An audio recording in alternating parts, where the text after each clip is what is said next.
All right, we're back with another thrilling episode of Matt's Math and More.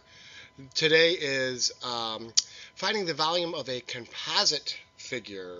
What does that mean? It just means a figure that's made up of more than one piece. Woo! It's difficult. Not too difficult, but it's not too bad. If you're following along with math expressions, this kind of correlates with lesson and homework 8-13. If you're not following out math expressions, it's still finding the volume of a composite figure. Looks like that. It's not bad.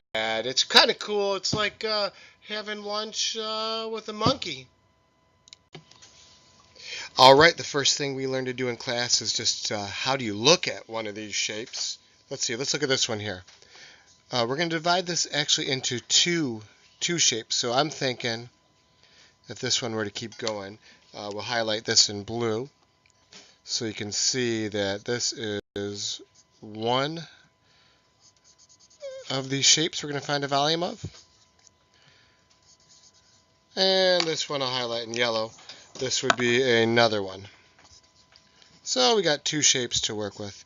And then what I do is I say, I know I'm going to need to find the volume of two different composite shapes. So go over to your paper and make a volume equals length times width times height. And I know this is going to be the volume of my blue one. So I'll highlight it blue just to stay organized. So when I do all my work, the work for the blue one will be here.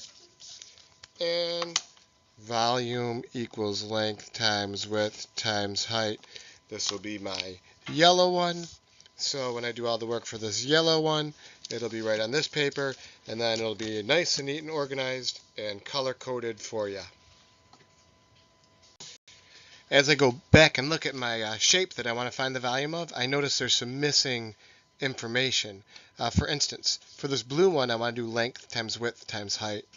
I know this is my length, and this is my width. So it's not too bad. I know my length is 8 because it corresponds with this guy. My width, though, I don't have. What I do know is this is 9. This is 5. Well, I know 5 plus 4 is 9, so this must be 4 centimeters as well. So now I have all the information I need for my blue one. I know my length is 8. My width is 4. I had to figure that one out. And my height is 4. So I'm off to a good start on blue. I have to do the same thing for yellow. I need a length, a width, and a height. Well, this one I've got a lot of missing information to find. Well, if I know this is 9, I know this is 5, my length is 5. I don't know my width though. Well, if this is 8 centimeters altogether, and this one is 7, that leaves 1 centimeter left. See, I got 7, but I know the total is 8, so this is going to be 1 centimeter. And I know this one is the same as this one. This will be 4 centimeters. Now I have my length, width, and height for yellow. 5 times 1 times 4. Now it's time to finish up our problem. We've got the groundwork set for blue and yellow. And the easiest way to do that, well, I did it off on the side, but do your work on a separate piece of paper. Keep this nice and neat. I know that 8 times 4 was 32, and I just did the work off on a separate piece of paper. And then we had 32 times 4.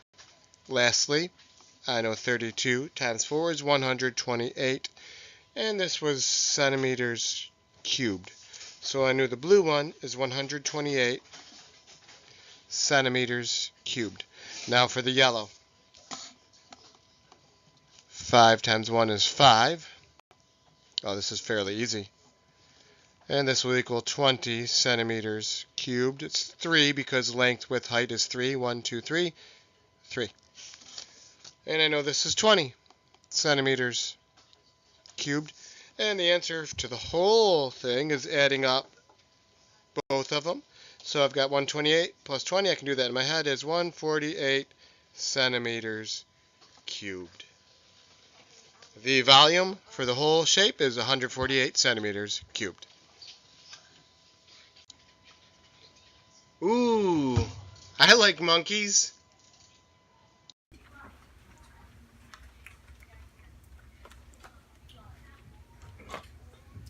What are you looking at?